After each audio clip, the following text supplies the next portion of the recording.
Olá, pessoal.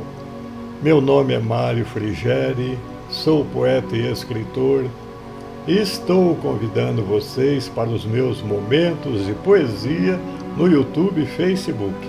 Serão mais de 300 poemas e mensagens, meus e de outros poetas, interpretados com muito carinho, para iluminar o seu coração. Venham comigo.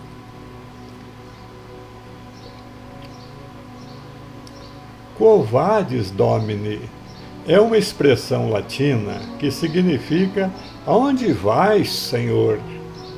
Segundo o escritor polonês Henryk Sienkiewicz, em seu célebre romance Quo vadis, essa pergunta teria sido feita pelo apóstolo Pedro a Jesus quando Pedro fugia de Roma após o grande incêndio que devorou a cidade. E por que fugia? Porque a perseguição aos cristãos estavam colocando em risco a sua vida e os cristãos romanos não queriam perder o seu amado apóstolo.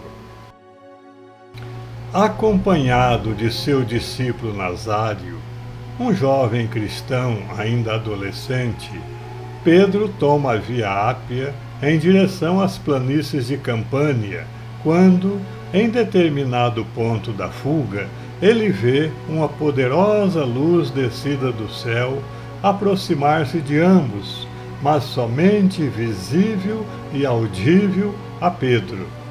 Essa luz era o Cristo. É então que o apóstolo lhe faz a famosa pergunta.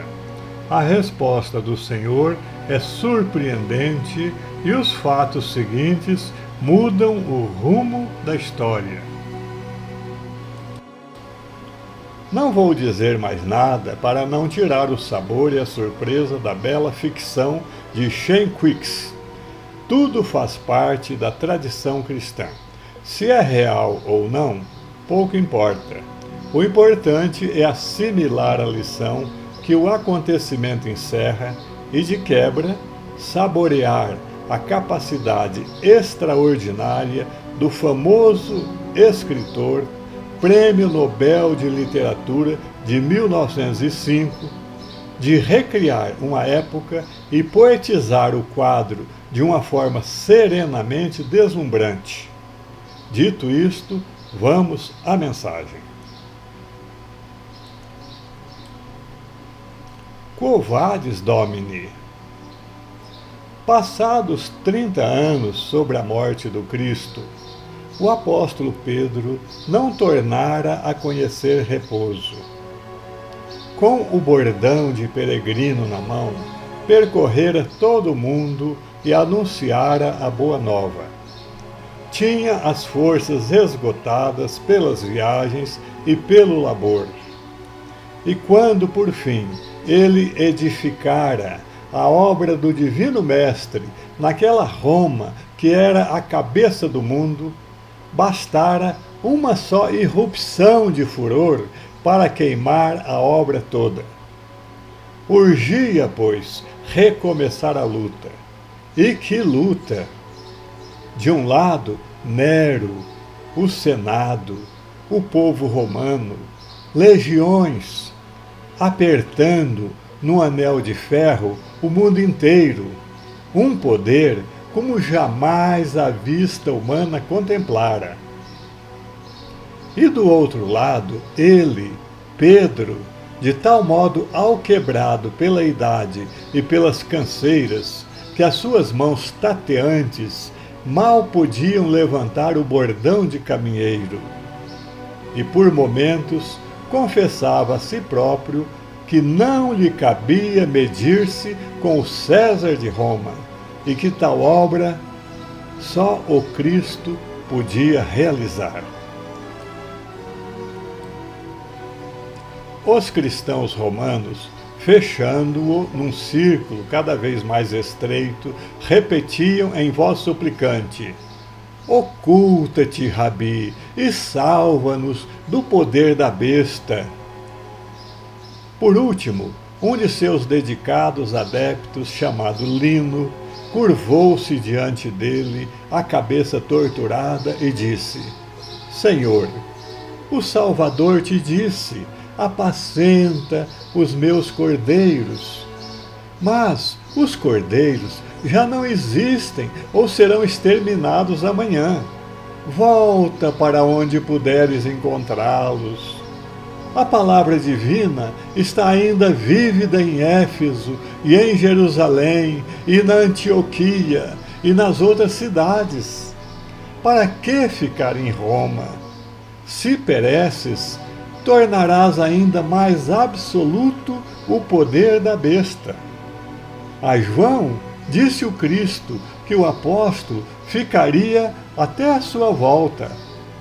Paulo é cidadão romano e não podem feri-lo sem o julgar. Mas, se a força infernal desce sobre ti, querido mestre, o que será de nós? Tu és a pedra sobre a qual está edificada a Igreja de Deus. Deixa-nos morrer, mas não permitas que o anticristo triunfe sobre ti. Vai e não voltes antes que Deus tenha aniquilado aquele que fez correr o sangue dos inocentes. Vê as nossas lágrimas, repetiram os outros. As lágrimas banhavam também o rosto de Pedro. Levantou-se, estendeu as mãos acima dos fiéis ajoelhados e disse: Seja glorificado o nome do Senhor e seja feita a sua vontade. No dia seguinte, ao romper da alva, avançavam 2 vultos furtivos pela Via Ápia, em direção às planícies da Campânia. Um deles era Nazário, servo fiel, na flor dos seus 12 anos. O outro era Pedro, que abandonava Roma, e os seus filhos, que em Roma eram martirizados. No Oriente, o céu já se revestia de listões de tintas roxas, enquanto o prateado das folhagens, o mármore branco das vilas e os arcos dos aquedutos romanos emergiam lentamente das trevas. O céu ia se iluminando gradualmente, como se fosse embebido em ouro líquido. Depois, o Oriente começou a tomar tons de rosa e iluminou as montanhas que surgiram, maravilhosas e liriais, como se fossem formadas só de claridades. A aurora espalhava-se nas gotas de orvalho, embaladas pelo frêmito das ramagens. Dissolvia-se a bruma, descobrindo aos poucos a extensão da campina, salpicada de casas, cemitérios, aldeias e moitas de arvoredo, onde alvejavam colunas de templos. A estrada estava deserta. Os camponeses que levavam suas hortaliças para a cidade próxima ainda não tinham atrelado as carroças. Nas lajes de pedra que calçavam a estrada até a montanha, ressoava debilmente a madeira das sandálias de viagem dos 2 peregrinos. Em seguida, após algumas horas de caminhada, o sol emergiu de sob um aglomerado de nuvens, e os olhos do apóstolo viram um espetáculo estranho. Pareceu-lhe que a esfera loira do astro do dia, em vez de se elevar no céu, deslizava do alto dos montes e seguia paralela à estrada em sua direção. Pedro parou e disse a Nazário: Vês aquela claridade que avança para nós? Não vejo nada, respondeu o jovem. Mas Pedro protege os olhos com as mãos em forma de pala e, passados alguns instantes, insiste. Dirige para nós um homem no meio da radiação do sol.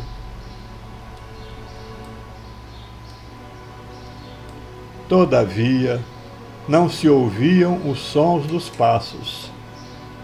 Em volta deles, o silêncio era completo.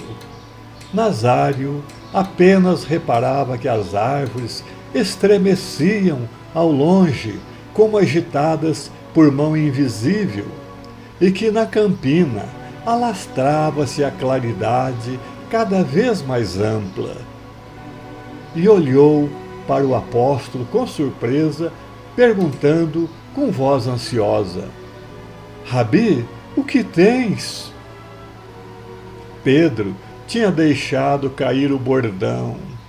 Seus olhos olhavam fixamente em frente, a boca estava entreaberta e o semblante refletia assombro, alegria e arrebatamento. Postou-se de joelhos, com as mãos estendidas, e de sua boca jorrou este grito: Cristo! Cristo!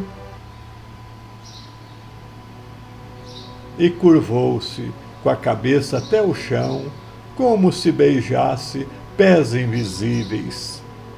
O silêncio continuou por muito tempo.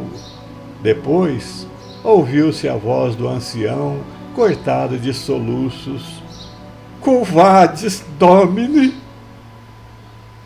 E a resposta não foi ouvida por Nazário, mas, aos ouvidos do apóstolo, chegou uma voz suave e triste que dizia: Pois já que tu abandonas o meu povo, eu vou a Roma, para que me crucifiquem outra vez. O apóstolo continuou prostrado na estrada, com a face no pó, sem um gesto, sem uma palavra. Nazário chegou a supor que ele perdera os sentidos ou tinha expirado. Mas Pedro, por fim, levantou-se, com as mãos trêmulas, agarrou o bordão de peregrino e, sem dizer palavra, voltou-se e retomou a caminhada, tendo à sua frente as 7 colinas sobre as quais se assenta Roma. Quo vadis, Domine? Pergunta Nazário. Para Roma, responde docemente o apóstolo. Paulo, João, Lino e todos os adeptos receberam-no em Roma com surpresa e ansiedade. Após sua partida, os soldados de César tinham cercado a casa de vários cristãos para ver se encontravam o apóstolo. Mas a todos os que lhe perguntavam por que voltara, Pedro respondia com serena alegria: Eu vi o Senhor.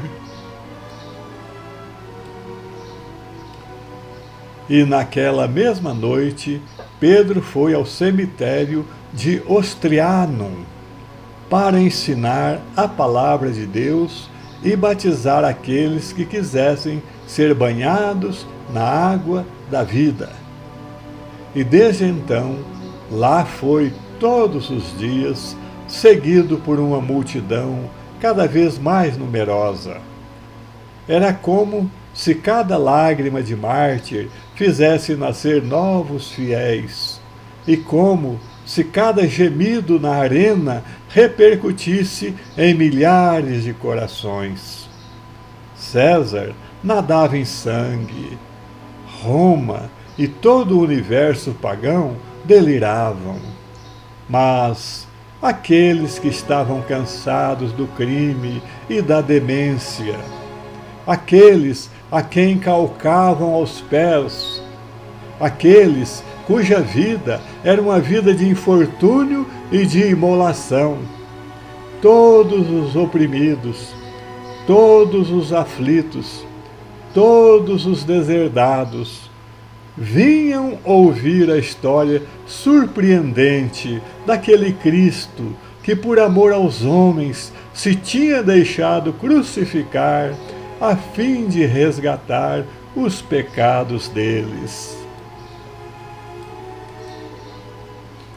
Pedro compreendeu que dali em diante César, com todas as suas legiões, não poderia derrubar a verdade viva, que ela não seria submergida nem pelas lágrimas, nem pelo sangue, e que aquela hora era o princípio da vitória. Compreendeu a razão porque o Senhor o fizera voltar a Roma, a cidade da soberba, do crime, do deboche e do poder imenso era agora a sua cidade.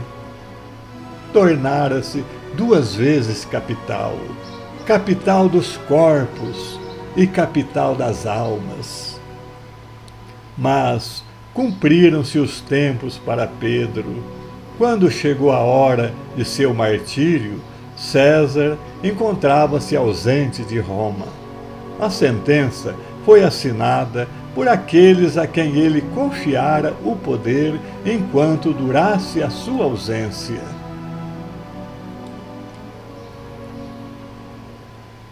O venerável apóstolo foi primeiramente açoitado, conforme mandava a lei. No dia seguinte, deviam levá-lo para fora das muralhas, para as colinas vaticanas, onde o aguardava o suplício determinado, a crucificação. Os soldados ficaram admirados ao ver tão numeroso ajuntamento de pessoas em frente à prisão. Parecia-lhes que a morte de um homem vulgar, e principalmente estrangeiro, não justificava todo aquele interesse. É que o cortejo não se compunha de curiosos, mas de fiéis que desejavam acompanhar o grande apóstolo ao local do suplício. Por fim, abriram-se as portas e apareceu Pedro, escoltado pelos soldados. O sol ia tombando para os lados de Óstia. O dia estava claro e sereno. Em atenção à sua avançada idade, Pedro não foi obrigado a carregar a cruz, nem a levar a corda ao pescoço. Seguia, pois, livremente, e os fiéis podiam vê-lo de todos os lados.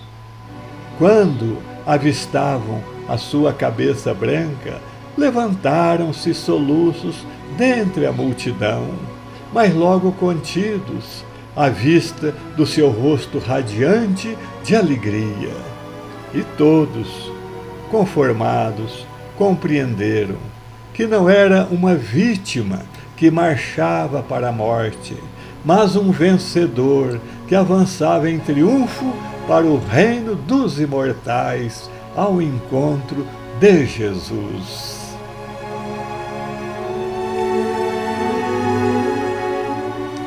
Quo vadis, Domine? Henryk Sienkiewicz foi famoso escritor polonês, nascido em 1846, tendo vivido 70 anos e recebido o Prêmio Nobel de Literatura de 1905 por causa de seus notáveis méritos como escritor épico. Sua obra mais conhecida é o clássico da literatura Quo Vadis, adaptado para o cinema em várias ocasiões, e dentre essas adaptações, a melhor, a nosso ver, é a americana de 1951, com Robert Taylor e Deborah Kerr. É isso. Espero que vocês tenham gostado. Obrigado por assistir a nossos vídeos.